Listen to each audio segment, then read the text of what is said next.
Hello, and welcome to The Staffing Show, the only podcast that delivers tools, tips, and tactics from the staffing and recruiting industry's top executives and thought leaders. Today's podcast is brought to you by Staffing Referrals. At Staffing Referrals, we understand the challenges your agency faces every day. From finding high-quality candidates and clients to automating your recruitment process, our platform is designed to help you grow your agency faster. Imagine a world where your agency can automatically build your talent community, improve your recruiters' productivity, and automate manual processes, all the while improving the candidate experience. But don't just take our word for it. Here's what a few satisfied customers have to say. Our referral program boomed after partnering with Staffing Referrals. The technology allows us the tracking, communication, and reporting our traditional referral program desperately needed to unify and expand. Can't imagine our business without it. Are you ready to transform your staffing agency? Let's reduce your dependency on job boards, deliver the experience your candidates expect from a modern business, and turn your talent pool into a competitive advantage. Visit staffingreferrals.com and get ready to grow. Hello, everyone. Thank you for joining us for another episode of The Staffing Show. Today, I am super excited to be joined by Holly Bass, who is the Executive Director at NATHO and a longtime friend in the industry, somebody I've known for many years, and very excited to have you on the podcast today. Thanks for joining. Thank you, David. I appreciate you having me. Thank you for the invite. Yeah, absolutely. Well, today we're going to be talking a little bit about NATHO, what's going on in travel healthcare and that segment. To kick things off, Holly, could you go ahead and give a little bit of a background on kind of how you got into staffing, and then we'll talk about NATHO right after that.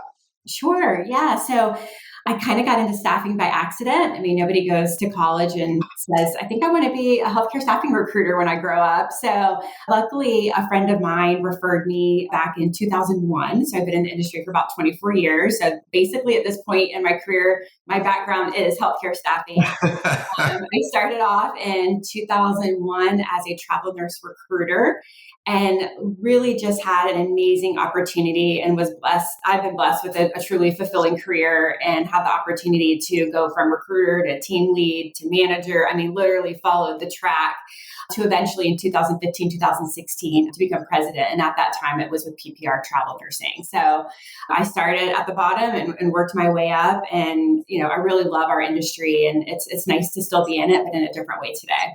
Yeah, you've had an incredible career. And I think we crossed paths. It was like maybe 2011 or 12. You were at PPR. I think that you're one of the first case studies that I had ever done in the industry when I was working for Travelers Haven. So it's one of the early conversations I had in the industry.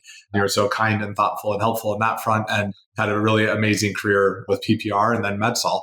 Before we jump into kind of the background on your career side of things, let's talk about NATHO. So what is NATHO and why are staffing agencies getting involved with it? Yeah, so NATHO has actually been around since 2008. It was founded by some executives in the industry that kind of got together and said, I think we could do this a little bit better if we actually work together. From there, I think it's really just exploded and changed over the years. And I think we do a lot of new and different things based on where it started in 2008 to where we are today. But essentially, NATHO stands for the National Association of Travel Healthcare Organizations, and that's a mouthful, so that's why we say NATHO. Essentially, what we want to do is we're a trade organization, and we want to provide value and ROI back to our members.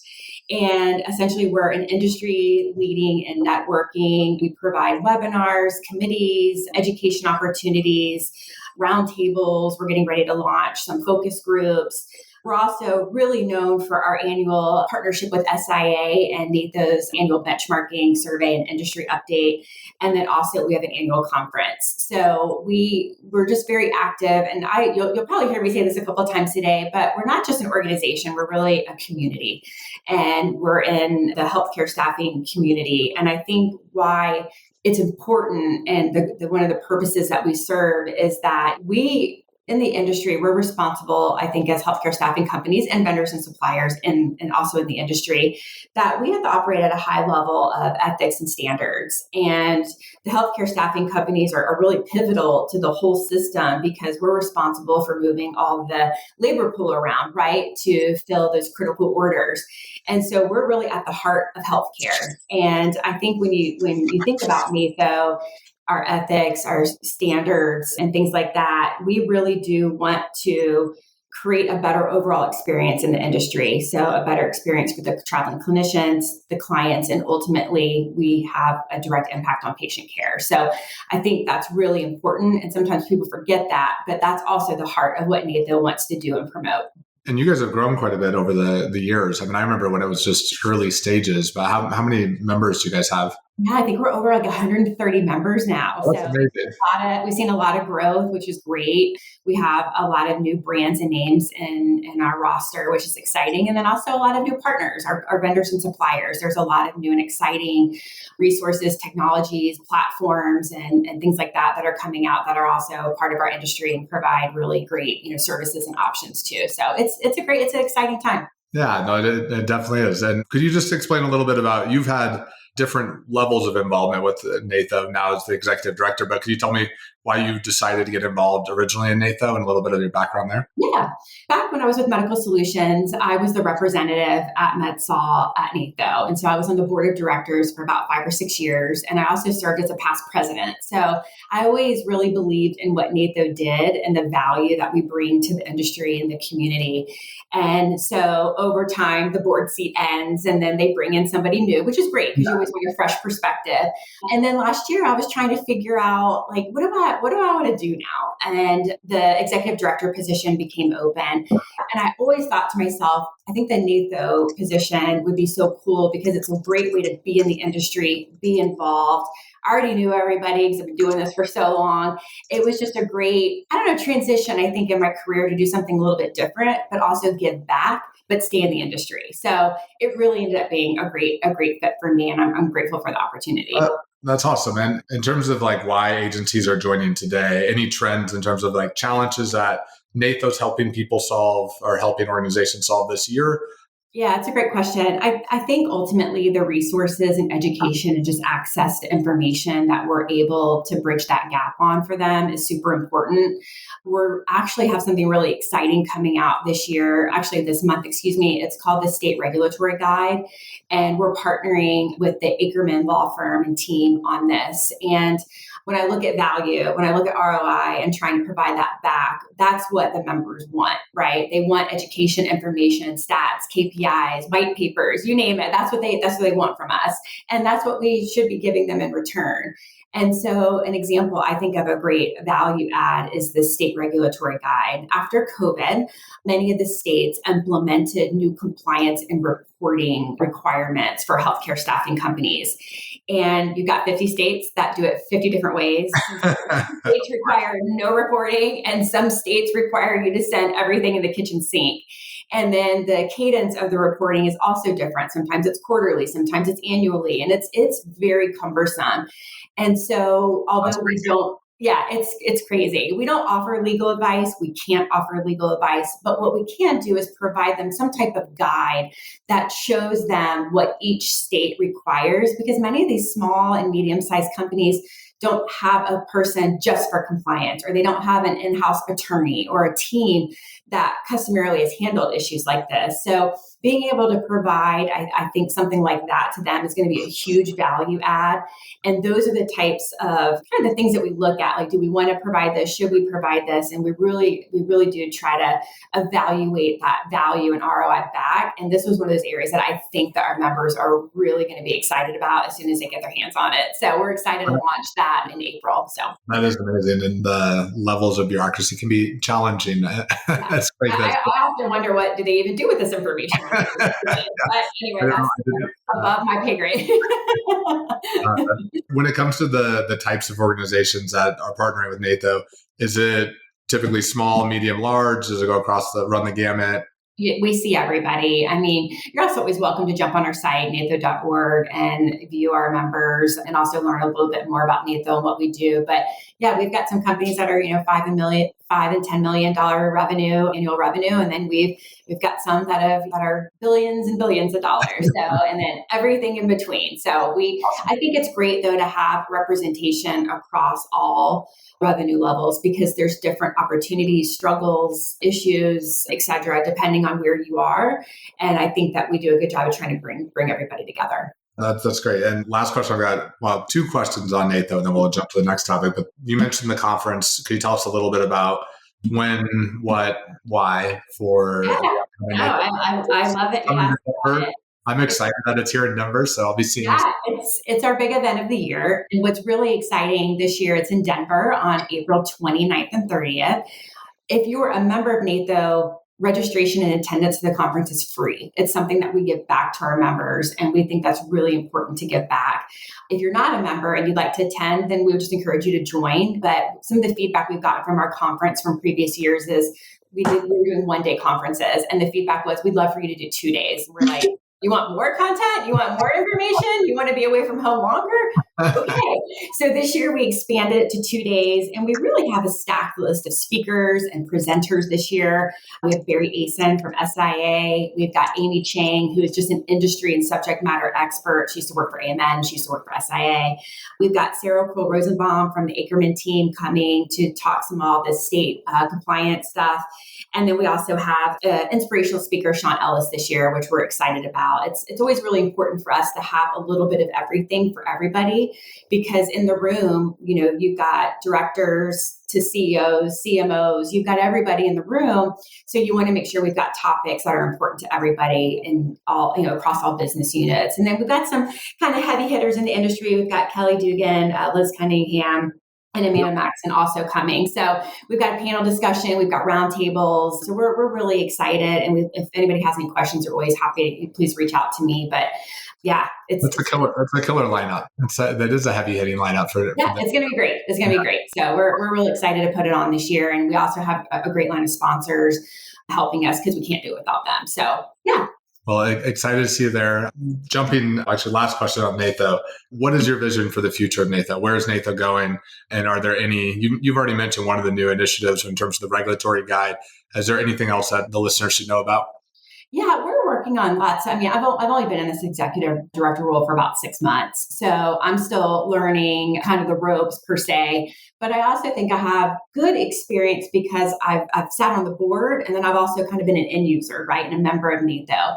And I think what people want are additional extending and expanding the sense of community and partnership, ramping up and beefing up our content, information, and data, and trying to figure out the best ways to do that. We've expanded our newsletter. We're continuing to work on that all the time. You've got me doing a podcast today, so that is definitely new and different. And so just, expanding I think doing the conference a little bit differently. And also I encourage the members to always reach out to me, give me feedback, tell me what we're doing well, tell me where we need to improve. Yep. It's our organization, so we're all in it together. So, but yeah, I think just continuing to expand that sense of community and member engagement is really the most important thing that we can do. That's great. Jumping back to your career, because you've been president of PPR, you've worked at MedSol, you've gone through an acquisition, you have some experience that a lot of people would want to have that path and have that journey. What are some of the lessons learned that you as a staffing leader? We probably could do a whole podcast on. I think so. You were 24 years in the healthcare staffing industry. Yeah. I just say keep it simple, right? We all tend to overcomplicate everything. And I think for me, early on, I learned that having a great and positive mindset is really the key to everything. Having a positive outlook, positive intentions, positive outcomes, waking up every day with that mindset is really important, because things tend to get harder. Things don't tend to get easier. And you've got to have your mind right to be able to deal with adversity, change, market conditions, COVID. I mean, you name it. We go through some years where things are pretty steady, and then we get hit with something, and you have to be able to react. And it's like the old saying, it's always important about how you react to something. And I think that's really important. And there's so much data around having a positive attitude, engaging with your people, your employees, your team, whatever that looks like for you, and having great culture and positivity. It's contagious. And I just think that that's really, really important. Another thing that comes to mind over the years is we all end up knowing or working together again in some way, shape, or form. Yeah. You're a great example, right? We introduced, in one area of the industry, and then here we are 10 years later, doing something else. And how often do you end up working with somebody you went to high school with or somebody you went to college with?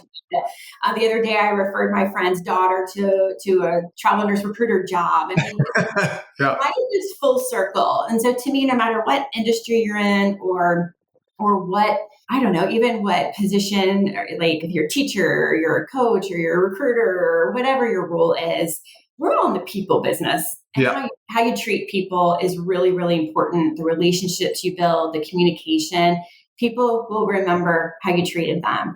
And I wish we could just pull those kids into class early on and teach them this, because it is really important. And I just think that, if you always look at everything through the lens of like, I'm not in this industry or this business, I'm in the people business. Yes. You take that approach time and time again. An example, David, was the other day, I was in a NATHO committee meeting. It was the sales and recruitment leadership meeting. There's 30 people on the committee. There were 10 people on the call that I had worked with before. That's amazing. Everybody's moved to a different brand or a different company or different roles, but you sit there and you're like, this is so cool that we all had such great relationships and we knew each other. And now we're working together, but in a different way. And I think that that's really, really cool. So always remember you're in the people business, no matter what you do. I think it's important. Absolutely. And you went through a couple examples there in terms of challenges that you faced. There's been COVID and different ups and downturns throughout the market. Are there any specific ones that have been especially hard? And if so, do you have any examples of how you overcame that? Yeah, a couple of things come to mind. I mean, the recession back in 2008, which then continued in 2009 and 2010 and never seemed to end. That was by far probably, I think, the most toughest time of my career, because all the companies had massive layoffs. Job orders were down. I remember one time we had one job and 300 clinicians were sitting in the job. So you couldn't make a placement. It was so challenging. But I also think that was also for me a great lesson learned time. I learned outsourcing. That's when we outsourced to Travelers Haven, for example. That's when we started outsourcing and offshoring positions. That's when we started really running the business differently. And because we had to let go of so many people, we were all wearing a lot of different hats. So although I had like a sales background, a recruitment background, loved account management, I got really good at ops fast. And I think it helped develop me as a leader better, because I understood the back office operations and how to tie all that together to build a better business and get our people all marching to the same drum. So it was a tough time, but I'm also grateful for it because I did learn. I learned quite a bit from the recession time. I mean, I haven't had that. I wasn't in the industry in 2008, but I do feel like the last year and a half for a lot of people in healthcare staffing they're experiencing some challenging times. And I know my own perspective, it's been quite fortifying in terms of like, all right, how are we going to approach this? How are we going to adjust what we're doing? And that's really great insights there. Kind of looking forward in the market, what are some of the trends that you're seeing that are happening? Anything that you think that if you're a healthcare staffing agency, you should be hyper focused on or making sure that you're aware of? Yeah, I mean, I'm probably not going to say too much today that everyone doesn't know about or isn't seeing for themselves, but sometimes just to hear it and know everyone's going through it kind of validates a little bit for them. We can't ignore the job orders, the ebb and flow, but jobs do seem to be stable. We do see a continued stabilization and sometimes a slight decline on bill rates. Hopefully those have leveled out. Housing costs are really expensive. And I think that's one of the biggest obstacles right now that is preventing clinicians from getting on the road and traveling, because they duplicate expenses, right? They maintain that house back at home and then they have to go get housing, utilize their per diems, et cetera. And with housing costs being high and some of those per diems not following and housing allowances following that, I think that's made it's difficult for those travelers to get out there on the road again. And there's so many internal float pools and internal programs that are also all the companies are competing with, that now they can actually just go down the road and do it and not formally, enter into a contract. And the burnout of clinicians, I think, is still real and is a real thing. Some of the other things I've seen are some consolidation of brands. So the smaller and medium-sized companies kind of band together, and then together they're a little bigger, a little more relevant, I think, to clients and VMSs and MSPs. And I think that's been neat to see some of them join forces. And then we've seen some brands actually just go away. They got out of travel nursing. So that was kind of interesting to see. So hopefully we're turning a corner this year on nursing. I think Allied's been pretty stable or up year over year. So those are, I think, some of the trends that I'm seeing and most of us are seeing. And we all get together and top shop. That's usually also kind of what I'm adhering to. One of the challenges I hear about all the time is the going through MSPs and the submission to placement rate decreasing quite a bit. Any silver bullets there? I think having great relationships with the VMS and MSPs is key and crucial. I mean, that's where a lot of the orders sit. I think that you can have better results if you understand and know their submission process. You know what's required. You create a business around knowing what a submission is and what you need to have. You create, whether it's a template or a submission grid or whatever you want to call it. But instead of fighting it, I would just suggest you embrace it. Yeah. What they require. Train your recruiters on what they require. Make sure you get all that information on the front end. You automate it as much as you can. And then if you get your submissions right, I think you'll get a better rate of return on your offers. I didn't think about that. I mean, just looking at analyzing past submissions, what are the difference between the ones that got accepted and ones that got rejected, and doing some deeper analysis there, you might find some specifics in terms of the nuances that move it forward. That's really great. So I know there's a lot going on. We talk about technology on this podcast all the time. And most recently at Exec Forum, there are all kinds of conversation around the technology, the platforms, how that's reshaping the industry. There's also consolidation at the, IA buying cross country. There's a lot of things happening in the market that are big, major plays and big changes to the industry. What are you seeing from a technology standpoint?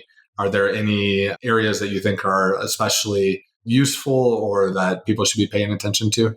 I mean, it's a necessity in today's day and age. It's not really what you're using; it's how you're using it. Yeah. And in my role now with NATHO, I get so much more exposure to seeing different demos and different platforms. I think technology, AI, the platforms, the offerings, whether it's matching or automating, I think that it's really important just to figure out how to integrate that into what you do, because there is still a place for a traditional recruiter-clinician relationship. Yeah. And there's absolutely still a place in our industry for account managers to have relationships with clients. I mean, we have to still be able to communicate and talk to each other and have what I would call like that human touch. We have go away. I think what we need to be using technology for is to find efficiencies, cut down on manual tasks, keep SG&A costs down, and utilize technology, integrate platforms. The less you have to deal with and kind of get everything consolidated, I think is better too. And then you have to figure out how does that reshape your model. And I think the companies that have a strategy around this and are utilizing all the platforms and technology in the right way that works for them are the ones that I think are going to figure out that perfect formula, right? Of what do you automate, what do you not automate, and then what does that look like with your model? And so I think there's a place for both. But yeah, I think everything out there right now is really super exciting. And I think I could sit here and probably demo products all day long. Yeah. Something new and innovative out there. It's really incredible. Yeah, well, and it is interesting as you still see, and actually have a lot of conversations on this podcast about the importance of the relationship, but then there's also the impact of some of these platform plays that's happening. And so it's an interesting balance. Any stories or insights that you're hearing from the industry in terms of how to balance that? I do have a little, my niece was a travel nurse. She traveled for the last 2 years. So that was kind of an interesting perspective to gain from her eyes and her experience. But, when it comes like uploading a time card, that should be automated. She should go on, upload the time card. We don't need to talk to anybody about that. She gets a new BLS, right? She gets a new credentialing item. She can upload that herself, send it in. I don't think we need to talk to somebody about that. I think there's also a lot of, with the AI and matching candidates and tracking data and information, tracking referrals, all the stuff that's going on behind the scenes where, again, you can take the manual tasks away. Yep. That should be what we work on automating. When my niece was ready to look for a new assignment and she had questions about the hospital and she had questions about what EMR they used. And she had questions about, is it a traveler friendly facility? Have you put people there before? Do you know about the city? That's when she wanted to talk to somebody. Yeah. So I think when you leverage the recruiters that way with the clinicians, or the account managers that way with the clients, et cetera, or hey, if they had a question about her time card, that's a time for a human being to call her and say, hey, I can't read this, or can you explain this came in different than what the facility submitted? What do you think the difference is? So I think problem solving and customer service, I do still think that human touch is important, but there are a lot of things I think that we can automate, and everybody gets that. Yep. Yeah. I think it's more than ever having a defined strategy of what you want to, the touch points that you want to have that are important, and the tech that can automate the things that make sense. And I know you and I had briefly talked a little bit about, I think you brought this up, that this happens sometimes during downturns as well, that people explore different pricing models in terms of like offshoring. Is that a major shift that you're seeing in the market right now with cost structures, the way they're set up? Yeah, I'm definitely hearing more and more of companies offshoring, using different platforms and networks to do that.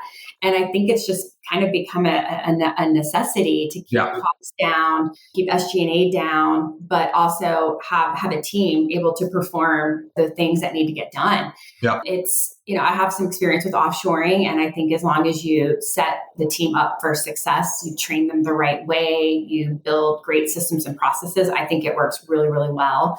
We have a couple of vendors within the NATHO network that do that. And I think all in all, it's just, there's so much margin compression, bill rate compression, and then the clinicians and still have expectations that they need to make what they need to make. Hospitals need to keep their costs down. It's, you've got all those dynamics going on at the exact same time. So I think it's a way for the companies to get a little back just so they can stay up and operating, which is important because they're also supplying all the benefits to the travelers. They're, all the back office stuff that they have to provide to run payroll, run insurance, professional liability insurance, all that doesn't stop, right? That all still has to happen. So I think you're going to hear and see more and more of that, and then see more and more departments potentially going offshore too. Yep. I think that makes sense. I mean, we're in the middle of there's cost cutting and kind of operational efficiency with the margin pressure. It's driving that in a fairly significant way. So we're going to jump into the last two questions I've got for you, the speed round. So what book or books have you gifted most, and why? The most gifted book that I've ever given is a book called If I Can, You Can. And it's all about living your life in the future, and also how you treat yourself and the conversations you have with yourself. And I think that's really important because it kind of creates this better, more positive image of yourself and living in the future and how you treat yourself. And so that's probably the most gifted book that I've ever given away. And I love it. I've just read a book that had personally and professionally a really great impact on me, and it's called From Strength to Strength. Last year, I kind of found myself at a crossroads, like, what do I want to do? And I think nobody sits us down when we're 18, 19, 20 years old thinking about getting into the workforce and says, all right, here's what's going to happen with your career. We all have the perception that we're going to start working and it's just going to be a linear path, right? You start and you're trying to climb the corporate ladder. You're trying to the right. You're trying to get the best job. You're trying to get the raise. You want to be included on the project. You want the promotion. And what the book does is it takes I'm going to butcher this a little bit, and simplify it. Yeah. It takes your career and kind of puts it into like a football analogy, to where it's like in the first quarter, this happens. In the second quarter, this happens. And then come halftime, some things change. And so you might peak in your career in the third quarter, and that's okay. But nobody tells you that's okay. I think people just think they're going to run hard until they're 65 and retire. That's just not how it happens. Yeah. And so what I found is that as I've moved into the third and fourth quarter, I'm not the idea girl anymore, the idea guy. I'm not trying to climb the corporate ladder. I felt I have achieved those things, and I have found happiness and fulfillment with those things in the past. What the book teaches you is that it's actually okay now to move into a different chapter where you're maybe transferring that knowledge onto a mentor, a mentee, or you're teaching others, or you're offering different ways to share your experiences with others. Maybe now you're consulting. So again, we think it's a linear line, and it's not. Things change, your strengths change, and where you can provide influence and experience change. And I really didn't know what to expect, right? In my 24th, 25th, 30th year working. And now I know where I want to be, and I know where I can add value back. And I also know now in my career where I find happiness. And I thought the book really helped put that in perspective for me. So that's something that if you've been around for a while, it's a good read. And the funny thing too is I had not one, but two mentors tell me to read it. Oh, that's great. And they were spot on. And so I thought that was a really great way to figure out your career path, and understand it can change, and it's okay if it changes. There's not a one size fits all for everybody. So super impactful book. I highly recommend it. That's great insights. I'll check both of those out. I haven't heard of either. And then the last question I've got for you is, what advice do you wish someone had given to you before entering the staffing industry? I think we've kind of already touched on it a little bit, but I don't know if there's any nuances to that. So I just think it's really important. I think sometimes we get really caught up in the day-to-day, and we get really caught up of working in the business. And I think the best advice we can all give each other is to take a step back sometimes and work on the business. And I think the leaders in the companies that are very disciplined and strategic around creating some type of planning cadence, planning rhythm, strategic planning, and then they stick with it and they really lift their heads up, they put away their email, and they spend time as a team. I think that's really, really important to do. If all you're doing every day is trying to fill orders and get jobs and pay your clinicians, like everybody's doing that. So you've got to figure out ways to continue to change and evolve. I think with the industry, pick areas where you can create differentiation and strategically work on the business. And I think I was blessed with great leadership early on that did that. So that was instilled in me. But I often see companies, they just come in and work every day and they don't spend any time, really working on the business. So if you're not doing that, you need to be doing that on the regular. I second that, and I'm going to make my team listen to that. That's what I've been preaching that right now, and I'm on for myself too. It's so easy to get caught up in the day-to-day. And it's like, if you're not building the system to get out of this current day-to-day, you're going to be running the same pattern. So that's great insights. Well, Holly, really enjoyed having you on. Are there any closing comments for the audience? No, I appreciate it, the opportunity. It's fun to talk shop, and I appreciate the opportunity to talk a little bit about NATHO and our upcoming conference. We'd love to have you. If anybody has any questions, please feel free to reach out to me. I'm sure you'll share my information in some way, shape, or form. But this has been great, and it's been fun reuniting with you. So thank you so much. Super excited about what you're doing at NATHO. It's good to see you, and we'll see you in person here in Denver soon. So I'll see you in a few weeks. Thanks for listening to The Staffing Show. Don't forget to sign up for our newsletter at staffinghub.com to never miss an episode. Until next time.